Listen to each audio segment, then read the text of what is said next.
Olá, este é o B2B Insiders. Estamos aqui para mais um episódio dessa temporada. Esse episódio é muito importante. Esse é um episódio que, para nós, a gente tem como objetivo trazer esse episódio para que você entenda que nenhuma estratégia de geração de demanda, nenhuma estratégia de marketing em B2B funciona se não existe uma base. Tem uma base que é inegociável para que esse crescimento aconteça. E essa base são 4 pontos que a gente vai abordar nesse episódio, que são esses 4 pontos essenciais e que eles estão conectados com uma frase que se fala às vezes recorrentemente em marketing, que é: marketing bom não salva produto ruim, no sentido em que não adianta o quanto você faça campanha de comunicação, o quanto você faça distribuição, o quanto você tem a melhor estratégia possível, se o mercado não aceitar uma solução, se o caminho de entrada nesse mercado estiver errado, não tem nada que o marketing possa fazer do ponto de vista tático se essa base não estiver no lugar. E é para isso que a gente está falando aqui com vocês hoje. Davi, bem-vindo. Se você quiser dar um pouco da sua leitura sobre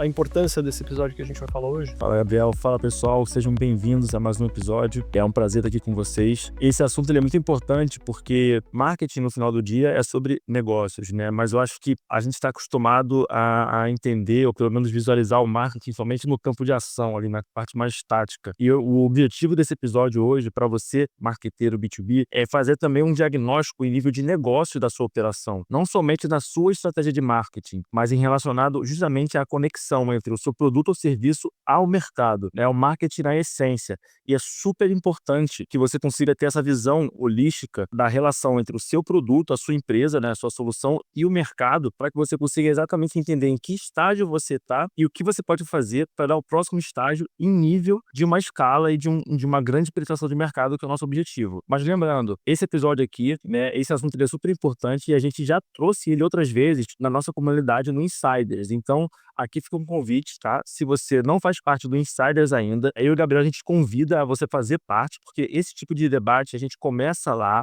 é constantemente debatido por lá, e o Insiders ele é, na verdade, né, a nossa metodologia gravada, né, um curso gravado, a nossa formação gravada em grandes blocos, 2 grandes blocos, na verdade, né? O primeiro bloco estratégico, onde você vai ter uma noção completa, né, em nível estratégico do marketing, passando inclusive por esse tema que a gente vai falar aqui hoje. E o segundo grande bloco também com aulas gravadas é sobre a parte tática. Como é que você de fato operacionaliza a sua estratégia de geração de demanda para a penetração de mercado no contexto B2B. Em paralelo, né, a essa grande formação gravada com a nossa metodologia de forma sequencial, ou seja, não é aquele curso ou aquela comunidade que você tem várias aulas que são desconexas entre elas, não é esse o nosso objetivo, não é essa a nossa proposta. Em paralelo à formação gravada, nós também temos mentorias quinzenais, onde eu e Gabriel entramos ao vivo com todos os insiders para que a gente possa ouvir um pouquinho da operação de cada um, como é que a gente pode ajudar e promover essa troca entre profissionais de alto nível. E claro, dentro dessa linha da troca, a gente também tem uma comunidade fechada no WhatsApp somente para os membros do Insiders, tá? Então, se você trabalha com marketing B2B, se você é founder, se você é de vendas, está dentro desse universo de penetração de mercado B2B, fica o nosso convite, faça parte do Insiders, entre no nosso site ou mande uma mensagem para mim ou para o Gabriel para você saber mais. Maravilha. Bom, feito o nosso reclame, como se dizia antigamente. Então a gente vai agora para esses 4 pontos que são inegociáveis, né? A gente está chamando de os 4 degraus antes da geração de demanda. Você precisa subir esses 4 degraus antes da geração de demanda, ou a geração de demanda não deveria ser feita. No sentido em que, do ponto de vista de escala, né? Você não deveria investir dinheiro para tentar escalar a geração de demanda antes de passar por esses 4 degraus. É óbvio que existem coisas que você pode fazer para gerar demanda enquanto você está nesses degraus, porque no final você precisa de receita para uma empresa funcionar, mas o investimento do ponto de vista de geração de demanda em escala, ele só deveria ser feito depois que uma empresa passa por esses 4 degraus. A gente também pode chamar eles de encaixes, né? As empresas também, no universo startupeiro, se chama também dos fits, né? E a gente vai aqui tentar evitar um pouco essa sopa de letrinhas de quais são os fits e também os estrangeirismos, etc, para tentar facilitar um pouco mais a conversa em relação a esses encaixes que acontecem, para que a empresa consiga crescer de uma forma sustentável. Então, Davi, vamos lá pro primeiro desses encaixes, que a gente está chamando de a dor validada. Então, tudo começa, uma empresa deveria começar pelo menos, uma pergunta muito simples, que é: problema que a gente está buscando resolver com a nossa solução, com o nosso produto, ele existe de verdade e ele dói o bastante, ele é grande o bastante, ele é importante o bastante para que alguém queira pagar para resolver esse problema? Então, acho que essa é a primeira pergunta, né, de como que a gente valida essa dor? Jogar a bola para você dar um pouco da sua perspectiva em relação a esse começo que, assim, parece tão básico, mas é tão importante. Boa. Antes da gente falar desse primeiro, né, só reforçando o que o Gabriel falou da importância dos 4 fits, e aí já passando aqui por eles para você ter uma noção do que nós vamos falar hoje, né.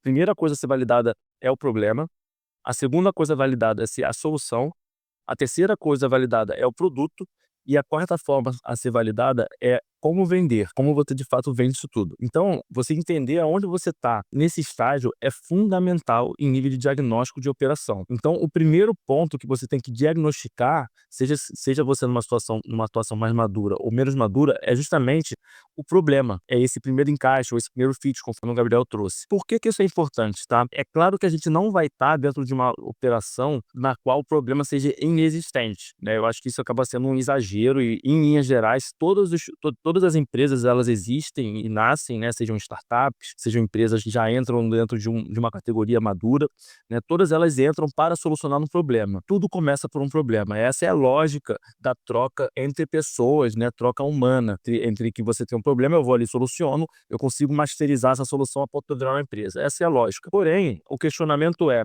esse problema, ele realmente incomoda? O incômodo dele é grande o suficiente a ponto do seu público-alvo, do seu ICP, colocar a mão no bolso constantemente para pagar e continuar pagando sobre essa solução? Por que essa provocação ela é importante, tá? Porque acontece, gente, e não acontece pouco não, tá? Acontece bastante de você estar numa operação em que existe um problema, né? Você tá ali junto com o seu time de produto, seja com a sua liderança para solucionar aquele problema, só que na outra ponta, na ponta que é mais importante, que é o mercado, cara, esse problema ele não é tão emergencial assim, né? Ele pode até ser reconhecido como problema. Não, realmente eu tenho esse problema, mas será que esse problema ele é grande o suficiente? Então acho que essa é a primeira coisa que você tem que ter noção, porque se o problema ele não for grande o suficiente, o que acontece na prática? A solução dele nunca vai ser priorizada, ou vai ser quase nunca priorizada. Então você vai tentar vender, você vai tentar de fato penetrar mercado, só que essa penetração ela não vai ocorrer porque o seu público-alvo ele nunca vai priorizar a solução desse problema. Por quê? Porque ele não é tão importante assim. É assim, uma coisa que eu gosto de falar, né, nas mentorias, é que toda empresa, e isso também é aplicado pra gente enquanto pessoas, nós temos vários problemas para solucionar. Vários. Você aí com certeza tem aí um checklist de você, pessoa física, das coisas que você quer conquistar, por exemplo, no próximo ano. Você está dentro de uma operação.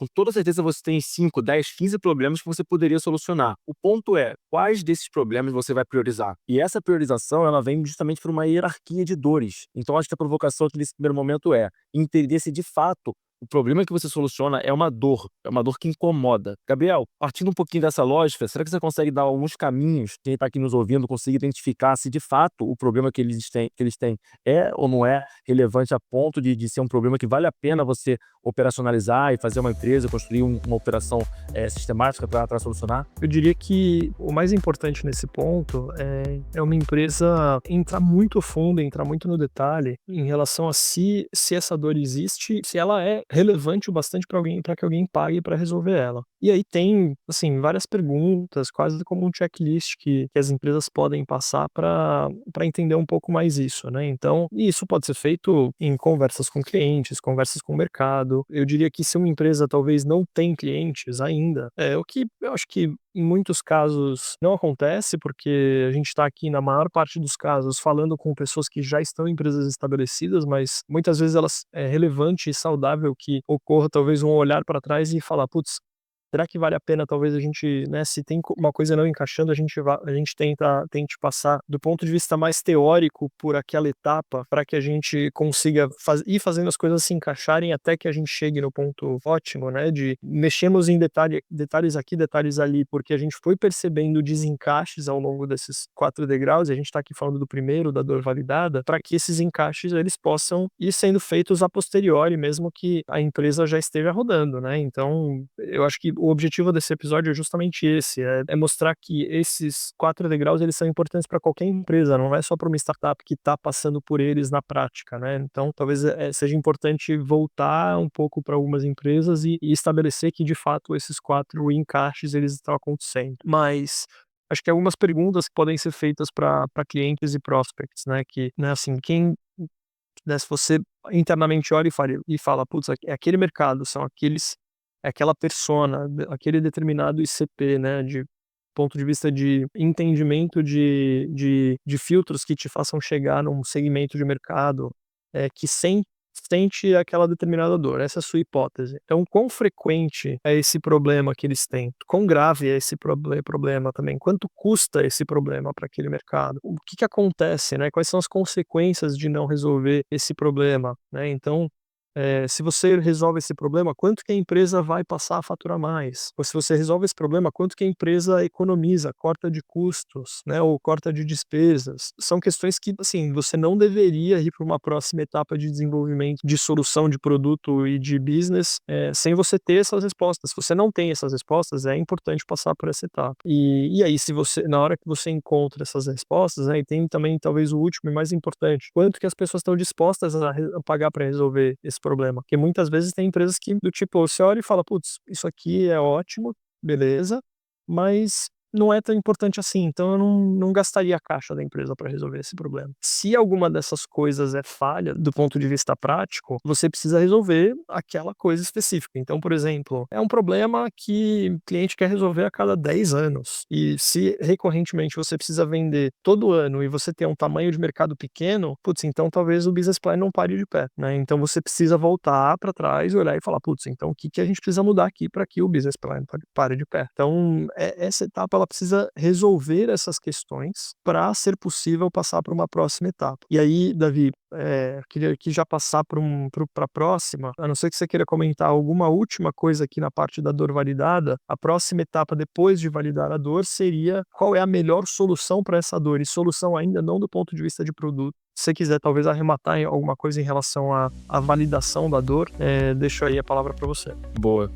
Acho que o último ponto que eu acho que é super importante a gente ter em mente é que, sem uma dor validada e cristalina, todo o restante que você que está nos ouvindo hoje trabalha no seu dia a dia, ICP, posicionamento, né, narrativas, as táticas, tudo isso é extremamente afetado. E o problema é, se você não tiver a certeza que a dor está validada, não vai ser em nível tático que você vai resolver esse problema. E aqui entra um ponto super de alerta, principalmente no momento que a gente vive hoje. Então quer dizer que uma vez que a dor esteja validada, eu nunca mais tenho que me preocupar com isso? Cara, isso é um erro assim, crasso. Você tem que sempre revisitar a dor, porque a dor, na verdade, ela é reflexo de um comportamento. E quando a gente passa por qualquer avanço tecnológico, o avanço tecnológico, naturalmente, ele impacta no comportamento das pessoas. E esse impacto pode mudar a dor.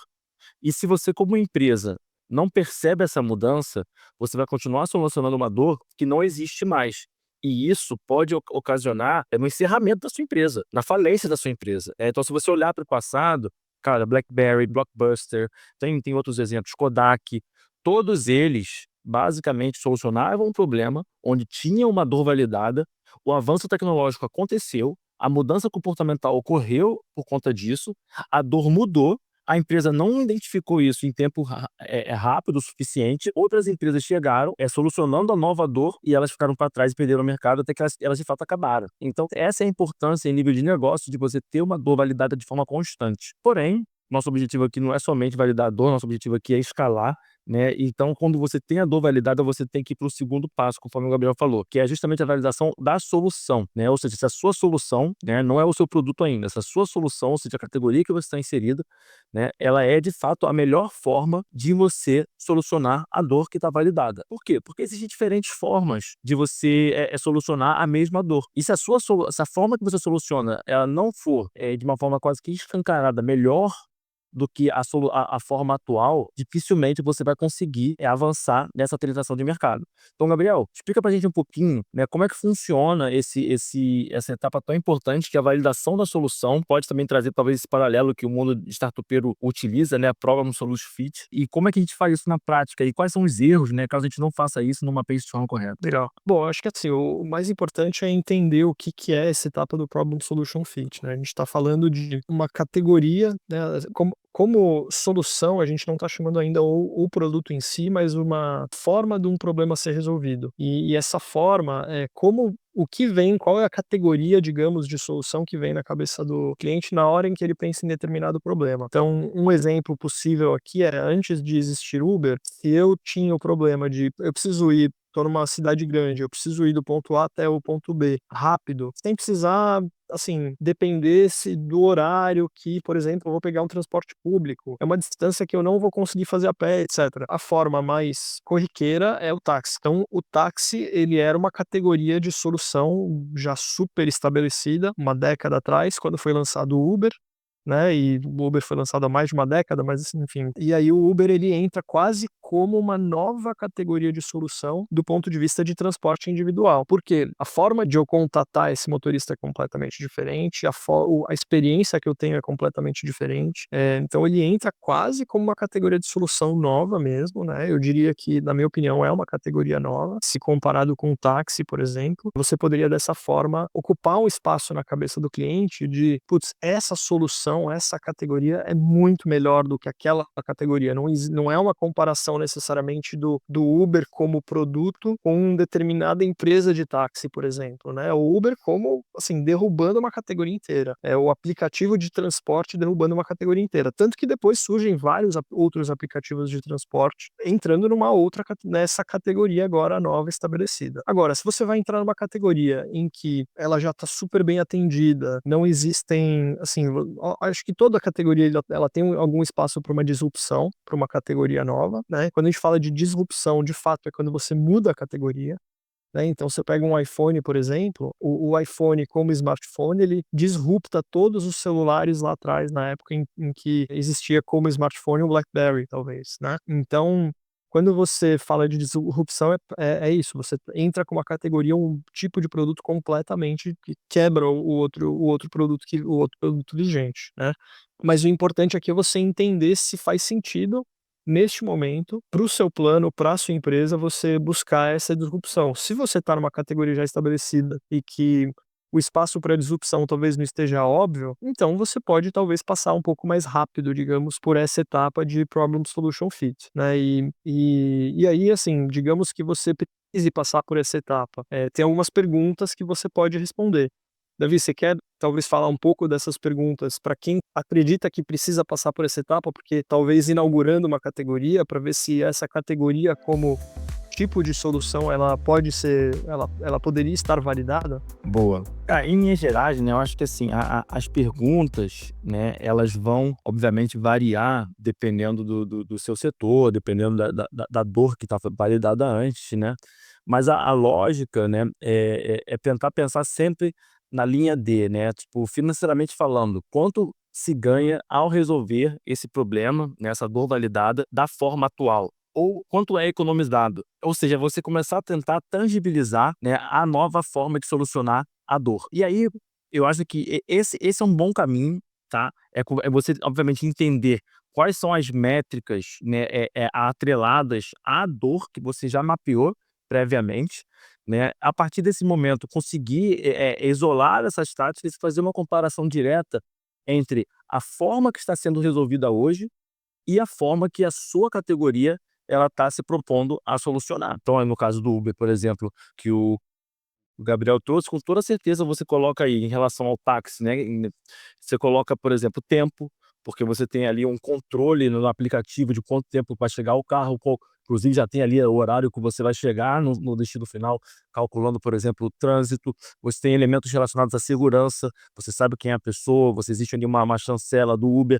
Então são pequenas coisas aqui que me vêm de cabeça, na verdade, por isso que eu acho que dentro dessa comparação há muito mais métricas, né, que você pode pensar, mas a lógica ela tem que ser a seguinte, tá?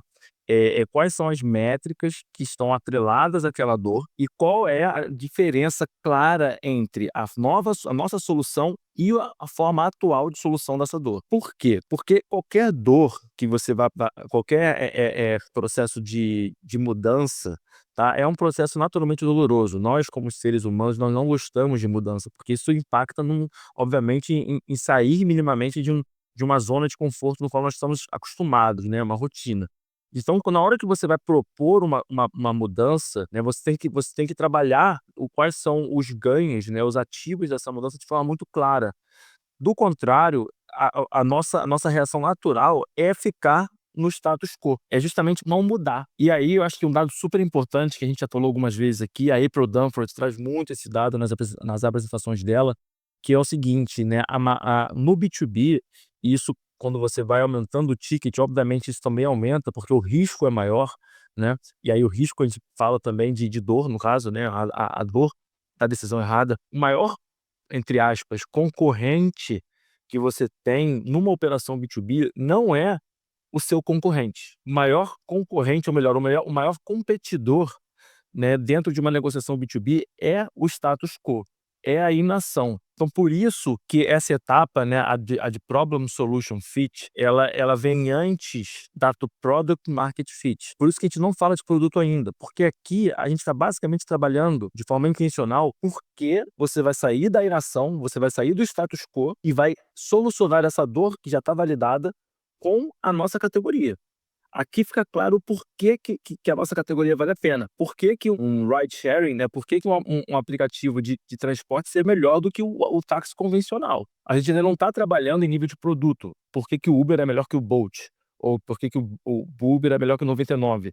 Aqui a gente está falando de categoria. Então, em linhas gerais, tá, qualquer tipo de mudança é doloroso, né, isso aí a gente pode trazer isso também para o âmbito pessoal das nossas vidas, né. Então, por conta dessa dor natural da mudança, a gente tende a priorizar o status quo, a não ser que não faça sentido nenhum. Claramente a gente vai estar perdendo se a gente continuar no status quo. E a ideia do Problem Solution Fit dessa etapa aqui é justamente você garantir que a sua solução, a sua categoria, ela é a melhor para solucionar essa dor que já está validada. Então, a pergunta agora é a seguinte, para a gente já avançar para o próximo estágio, para o nosso terceiro estágio. Gabriel, o mercado já entende que a nossa solução é melhor. Ou seja, o mercado já tem a dor, a gente conseguiu já diagnosticar que a dor está validada, aquela dor realmente incomoda o pessoal lá, o nosso público-alvo, ele gasta dinheiro de alguma maneira para solucionar aquela dor.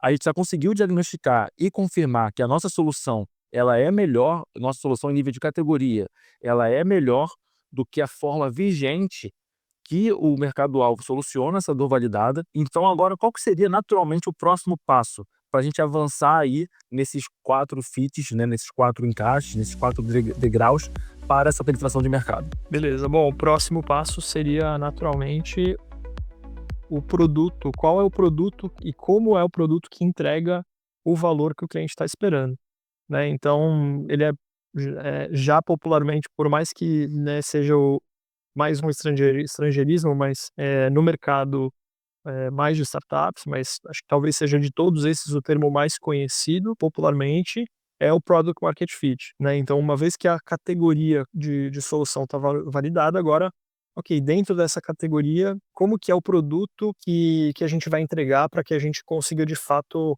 resolver essa dor, né, e entregar esse valor que está sendo esperado. Então essa etapa, assim, tem bastante literatura, tem assim, muito podcast, tem muito conteúdo que fala sobre essa etapa do encaixe do produto entre o produto e o mercado, e o valor que o mercado está esperando. E eu acho que talvez, assim, na minha opinião, a melhor literatura que você pode ler a respeito de tá em inglês, mas assim, eu imaginaria que já deve ter traduzido isso. Então tem uma frase famosa do Mark Andreessen, que a gente vai colocar o nome dele e essa frase aqui na descrição do episódio, mas tem essa frase clássica dele que é: "Antes do Product Market Fit, tudo parece difícil.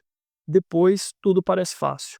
Então é uma frase muito simples de certa forma, mas ela é muito verdadeira no sentido em que, se você tem Product Market Fit, os clientes vão, indicar a sua solução, os clientes vão estar, assim, muito satisfeitos, num ponto em que eles vão, assim, ficar desesperados se você tem uma pergunta recorrente que se faz para entender Product Market Fit, que é: se a gente hoje saísse do mercado, o que que você ia fazer? Se a gente nossa solução hoje deixasse de existir, o que que você ia fazer?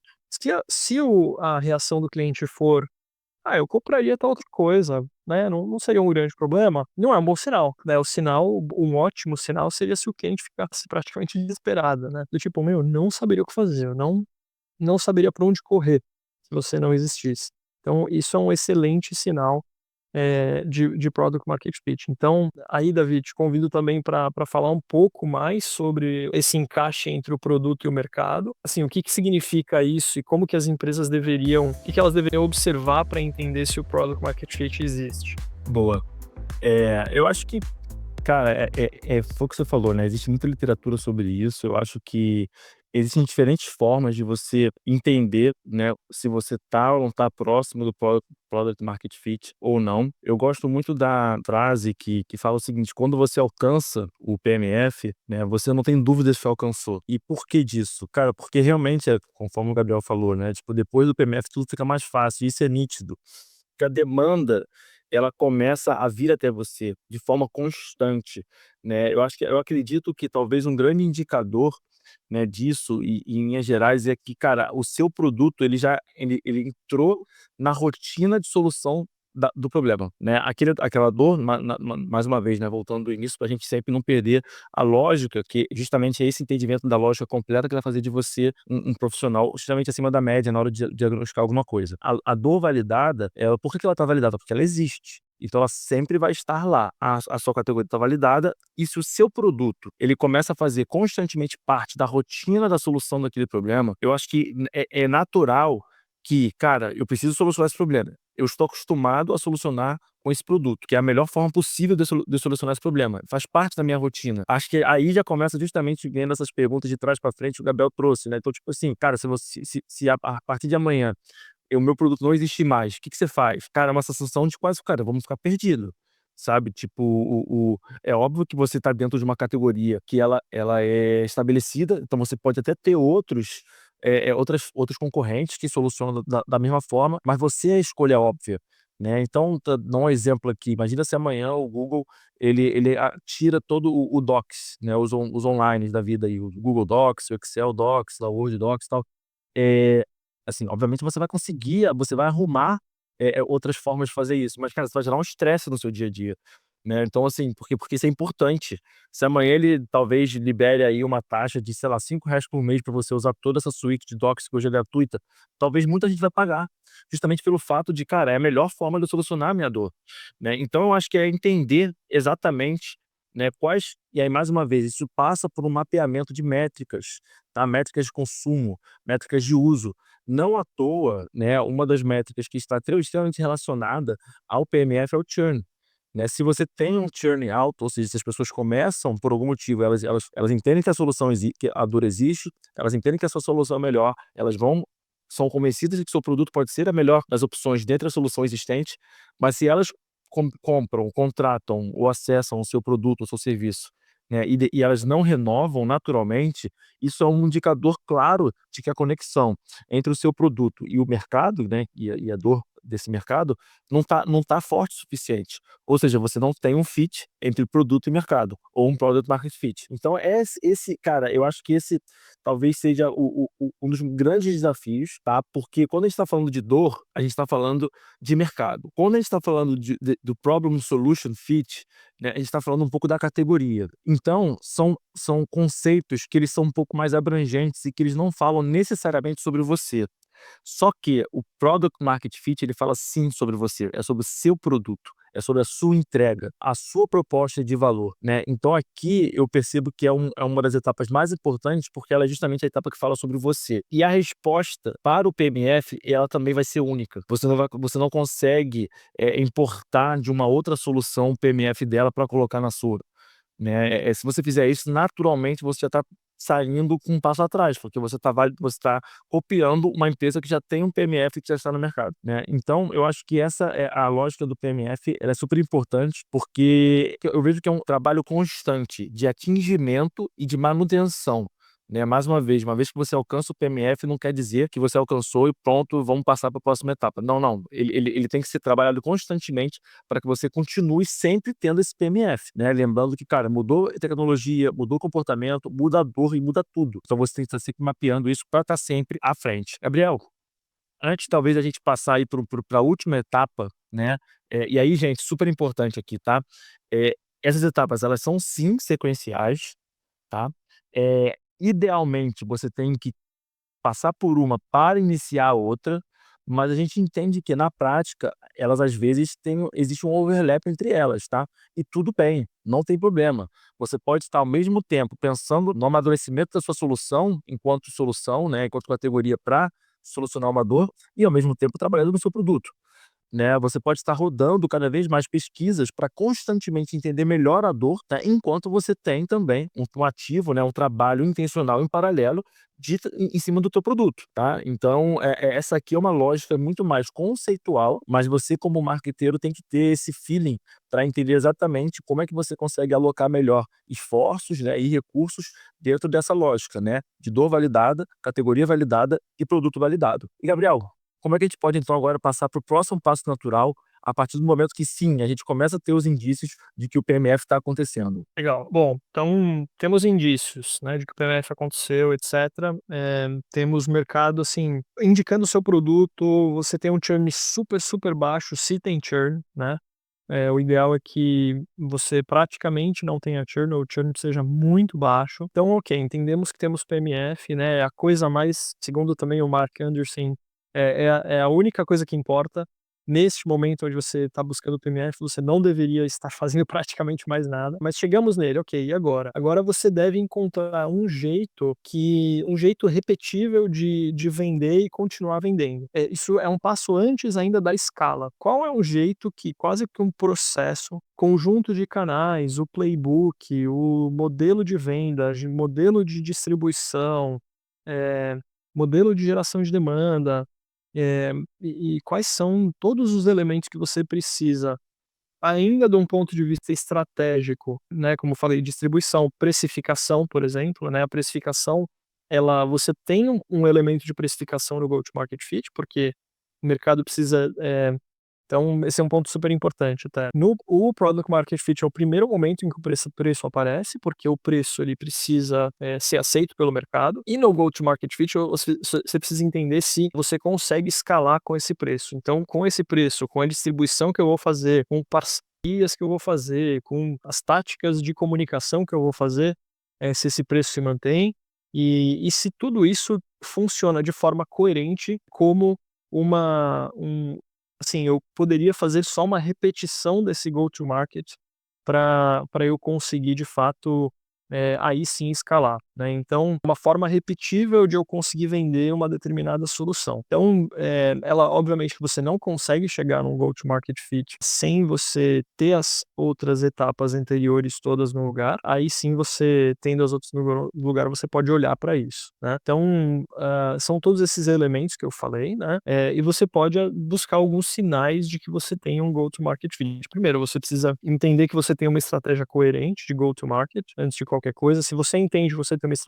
estratégia coerente, aí você procura por alguns sinais, né. Então, você procura por talvez uma taxa de conversão entre etapas do funil de vendas saudável, né. Então, se eu tenho uma taxa saudável de entre essas etapas, eu tenho talvez um bom sinal, por exemplo, dessa etapa da estratégia bem encaixada. Se não, para onde que você deveria olhar? Pô, eu deveria olhar para, por exemplo, todo o trabalho de posicionamento, o trabalho de messaging de product marketing. Eu precisaria começar por ali, na verdade, porque a gente começa o trabalho, de trás para frente, né. Eu começo primeiro tapando os buracos do funil de vendas para depois ir para digamos, para a etapa de criação de demanda, né, para a etapa de captura e de criação de demanda. Se o seu time sabe vender, se o pitch está bem encaixado, o cliente consegue adquirir o produto com pouca fricção na hora da compra, se os esforços da venda deixam de ser de indicação dos fundadores né? Você não consegue, assim, óbvio que você tem todo o founder-led growth, etc, mas assim, isso não é escalável, né? Você tem um fundador que, por exemplo, está numa mídia social, etc, mas assim, isso é um canal de comunicação, não é o seu go-to-market. Então, você deveria, não ser dependente de determinada coisa para que você consiga escalar, né? Então, você não deveria ser dependente de indicações para que você consiga vender. Indicações não são uma estratégia de go-to-market. Elas podem fazer parte de uma estratégia de go-to-market, mas não é a estratégia de go-to-market. Então, você precisa de um conjunto funcionando de forma coerente para você entender que você chegou no go-to-market fit. Davi, você tem alguma consideração a respeito do go-to-market fit? Para que a gente, digamos, amarre isso e coloque um laço e diga, ok, agora a empresa está pronta para escala? Boa. Eu acho que só um ponto que é importante a gente relembrar, né? Que é a lógica que a gente está trabalhando aqui é uma lógica dos fits. Ou seja, isso não quer dizer que você tem que chegar no product market fit para aí sim depois pensar no seu go-to-market. Não é isso, tá? Você trabalha tudo de forma em paralelo, só que para você ter uma escala de fato consistente, né, o ideal é que você tenha primeiro uma validação de dor, o fit, depois uma validação de solução, depois uma validação de produto, para depois você ter uma validação de go-to-market. Por quê? Imagina que você chegou num go-to-market fit, ou seja, você sabe vender para aquela audiência. Aí você está vendendo, está vendendo, está vendendo. Só que aí, cara, seu produto não está validado, ou seja, você está colocando basicamente água no balde furado. Por isso que a validação de como vender, ela na teoria, ela vem depois de você validar o produto. Mas isso não quer dizer que você vai começar o seu go-to-market depois do seu product market fit. Entende essa lógica? É importante, tá? A forma que você vai para o mercado, o seu go-to-market, ele está junto com você desde o início da operação. Só que você só vai alcançar esse fit para que você de fato consiga injetar uma grana forte para que você faça a escala, que o Gabriel mencionou aqui agora, a partir do momento que você tem os outros fits. E aqui é super importante a gente ter em mente, principalmente porque, cara, o que tem de informações e conteúdos errados, né, no LinkedIn e em vários lugares, que confundem mais do que trazem clareza. Se você está vendendo um site de $20 e se você está vendendo, ou se você está vendendo uma operação, um serviço de 200 mil, cara, você tem go-to-market diferente. Tá? O que que é go-to-market? É basicamente você ter a sua lógica de estratégia de criação de demanda, de captura de demanda e conversão de demanda. Você muda as suas táticas de criação de captura mediante o tamanho de mercado. Tá? Mediante, né, a complexidade da sua venda. Né? Então, se você está dentro de um cenário onde você está vendendo um serviço de $200 mil, que é um ticket alto, né, de recorrência, por exemplo, você naturalmente vai estar dentro de um cenário de tamanho de mercado reduzido. Tá? Esse tamanho de mercado reduzido, dentro daquela lógica do 95/5, isso quer dizer que você vai ter muito menos empresas naquele momento ativamente procurando uma solução. Então, o seu go-to-market em nível de criação e captura de demanda tem que ser muito mais focado em criação de demanda para mitigar esse risco e fazer que quando essas empresas entrarem no modo em compra, elas de fato escolham você. Então, isso quando você vai ser, quando você vai desdobrar isso em nível tático, toda a sua suíte tática para geração de demanda, ela é diferente, por exemplo, de quando você está numa operação vendendo um SaaS de $20 por mês, porque o ticket ele é baixo, o risco consequentemente também é baixo, você vai ter um tamanho de mercado muito maior, então você vai, por exemplo, justificar mais táticas de captura de demanda. Então você muda um pouco o seu go-to-market. Em nível de vendas, a mesma coisa. Quando você está dentro de um cenário de um SaaS de ticket muito baixo, você às vezes vai ter uma pessoa para fazer uma venda rápida ali, um SDR, ou às vezes nem isso, às vezes você vai ter uma operação totalmente autoassistida, né, que é um PLG, um Product-Led Growth. Em contrapartida, se você está num cenário de ticket muito alto, tamanho de mercado reduzido, você muitas vezes vai ter que ter um BDR especializado, iniciar uma conversa, né, para depois passar para uma pessoa, de fato, com uma senioridade alta. Isso quando você não tem um cenário ainda mais de ticket ainda mais alto, onde você vai ter somente vendedores nomeados para algumas determinadas contas. Ou seja, são go-to-markets totalmente diferentes. Então, quando você vir, né, no LinkedIn ou em qualquer lugar, geração de demanda B2B, cara, se a pessoa ela não tiver evidenciando qual que é, de fato, o seu modelo, o seu modal de criação de mercado, se é um ticket baixo, se é um ticket médio, se é um ticket alto, né, se ela tá trazendo aquilo ali como se fosse, tipo, one size fits all, né, tipo assim: "Cara, aqui esse é meu playbook de geração de demanda".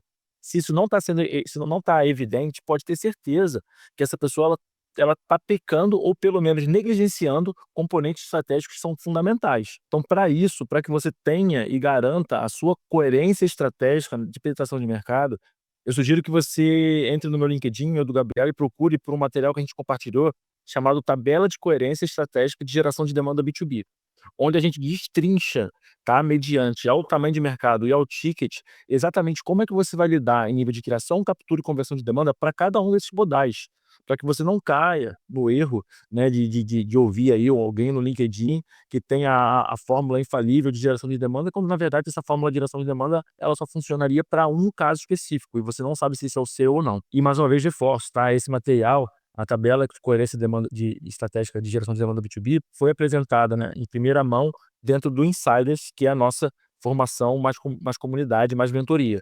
Então, se você quer ser esse profissional cada vez mais estratégico, porém com o olhar focado na tática, reforço aqui o convite para fazer parte da nossa comunidade, para que você tenha acesso em primeira mão a todos esses conteúdos que vão te fazer com toda certeza um profissional melhor e a sua operação também. Gabriel, acho que em nível de go-to-market era mais ou menos isso que eu tinha aqui em mente.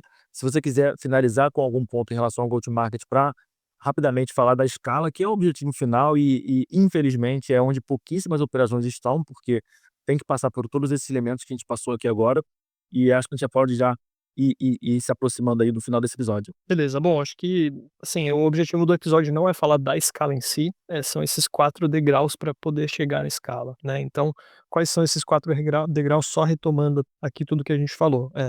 Se existe um mercado claro, com uma dor clara, né, o primeiro degrau. Segundo degrau, existe uma forma de resolver essa dor que melhor que as alternativas atuais, que digamos é uma categoria nova, né.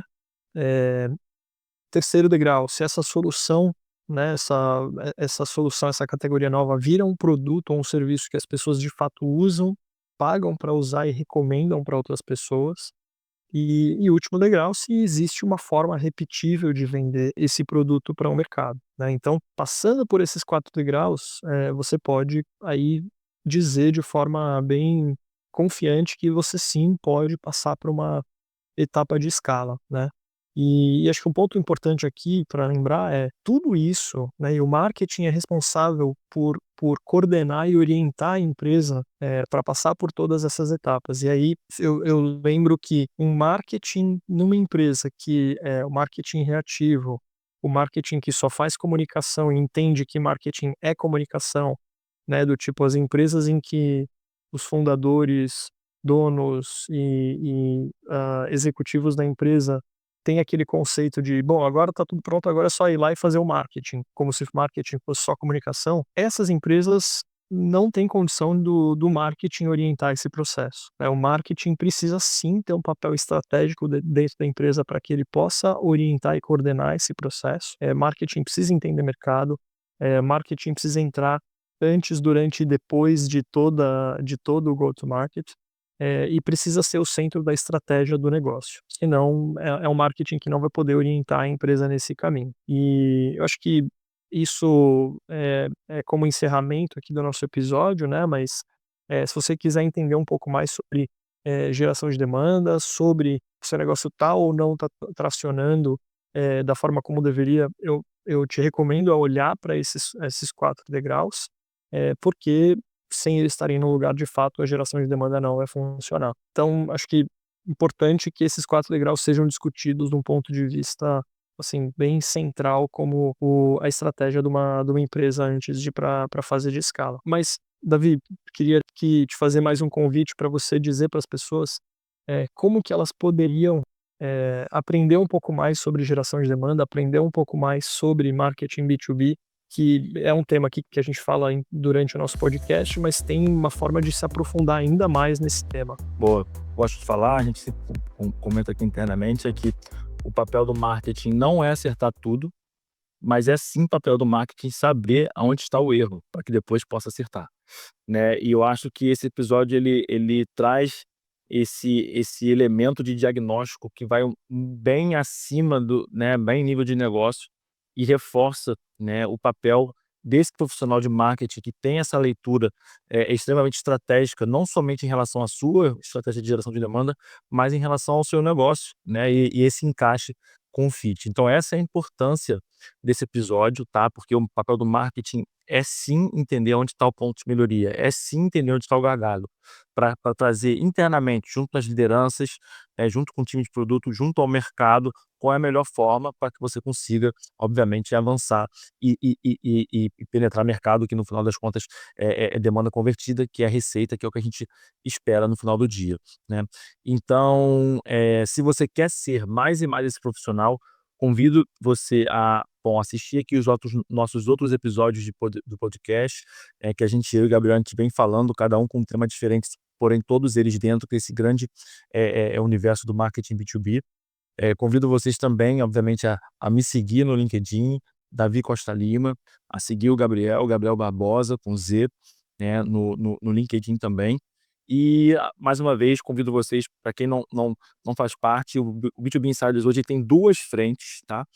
Uma frente é o Insiders, que é a nossa mentoria, nossa formação em marketing B2B com mentoria e comunidade, tá? Onde você vai aprender de forma sequencial, né, toda a nossa metodologia para que você consiga implementar e ou diagnosticar a sua operação no momento que você está hoje, tá? Além de toda a nossa formação gravada, né, em 2 grandes blocos, um com foco estratégico que, ao meu ver, é fundamental para qualquer marqueteiro, mesmo que não está no B2B, e também tem um bloco tático que aí sim ele é focado no B2B, né? Em paralelo nós temos mentorias quinzenais, em que eu e Gabriel a gente entra ao vivo com vocês, para que a gente possa debater, ouvir, né, e trazer o que há de mais novo dentro desse universo de geração de demanda, além da comunidade ali, onde as pessoas, de fato, só trocam sobre a metodologia, cada um, obviamente, trazendo um pouquinho da sua vivência, do seu momento, mas eu acho que isso, em linhas gerais, só soma para quem está presente. Então, se você não faz parte do Insiders, eu te convido a fazer parte.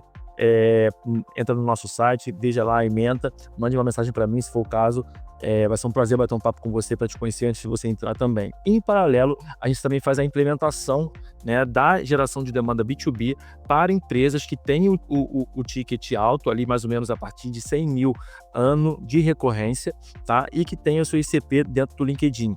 A gente também faz a implementação da nossa metodologia dentro da sua operação, tá? A gente chama de geração de demandas a service. Então, se você também está numa operação nesse estilo, seja você marketing, founder ou até de vendas, né, marque um papo comigo também para que eu possa te explicar como é que funciona, para a gente ver se existe essa sinergia de trabalho entre a gente e você. E, em linhas gerais, peço que continue compartilhando os nossos conteúdos, consumindo nossos conteúdos, e por mim aqui é por isso. Obrigado muito aí à audiência de vocês todos.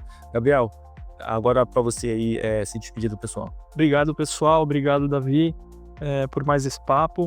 E agradeço vocês pela audiência e peço que vocês também recomendem nosso episódio, que vocês também marquem as estrelinhas ali no Spotify se vocês gostaram do episódio, deem o joinha no YouTube se vocês gostaram do episódio, sigam o B2B Insiders nessas plataformas, no LinkedIn, e a mim e o Davi no LinkedIn.